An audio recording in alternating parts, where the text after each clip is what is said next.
What does progress look like? Well, in tech, it usually means a reduction in size. Take computers, for example. They started out as machines that would fill entire rooms, and now they can fit on your wrist. The exact same goes for SIM cards. They started out as slightly larger than a typical ID card, and then they got smaller and smaller and smaller until there was basically no plastic surrounding the chip. So where do you go from there? Enter the eSIM. In smartphones particularly, space is at such a premium that manufacturers are always left with tough choices about what to include and what to remove from the inside of a phone. Like the headphone jack, for example. And not at all to sell you on their brand new wireless earbuds. Apple, who infamously removed the headphone jack back in 2017, were at it again last year when they removed the SIM card, the physical SIM card slot from the iPhone 14, at least on the US models. So how do you make calls? Well, you do it via the eSIM. The eSIM is basically a SIM card that is baked onto the motherboard of your phone. Naturally, when Apple does something, the industry almost always follows their lead. So eSIMs have actually been around for quite a while, but now we're talking about it because, well, Apple bet on it. So this means that smartphone manufacturers and telecos alike will be now moving to support it more and more, including our very own Airtel. A few months back, they launched the eSIM in Uganda, and I had to check it out for myself just to see what the process was like to get one and to live with one. So the process is actually pretty straightforward, the actual process of getting an eSIM. If you're a new customer, your SIM pack with the physical SIM comes with a piece of paper that has a QR code that you can scan and then download your eSIM.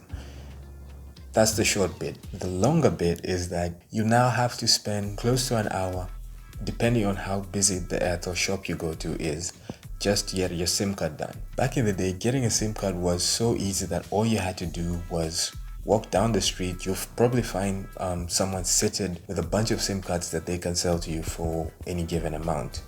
With the advent of SIM card registration with your national ID, there's no time lost or gained there overall when it comes to getting an eSIM. When you first walk into the Airtel shop and you tell them you want to get an eSIM, you're asked, do you want to transfer an existing number or are you registering a new number? If you are registering a new number, you're obviously given the form to fill out. But before you even get to that point, I was asked to show if my phone supported the eSIM. It seems that a few people had walked in with phones that don't support eSIM, trying to get an eSIM installed. Anyway, after filling out the form, there's nothing much to do except wait in line.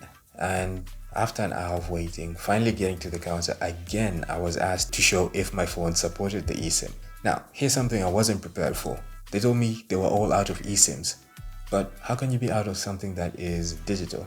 Well, it makes sense because each eSIM is its own token and it needs to be unique. So in that scenario, all they had to really do was register a physical SIM and then give me the SIM pack, which I then scanned the QR code inside to download my eSIM. And once that was done, that was pretty much it. Walking out of the shop, the number was active instantly and I could start using it for calls, texts, internet and everything else. So living with the eSIM is normal, which is a good thing because we're so used to having a physical SIM card in our phones and not having to worry about it.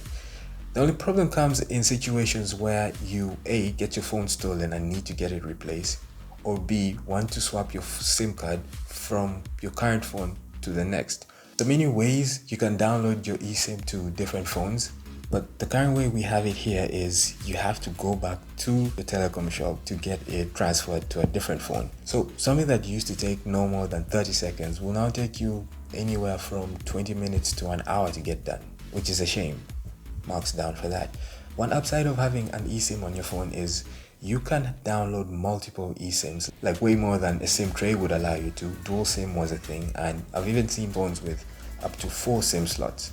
But with the eSIM, you can download many different eSIMs. You just have to activate them one at a time, which is great. So swapping between networks should not be an issue.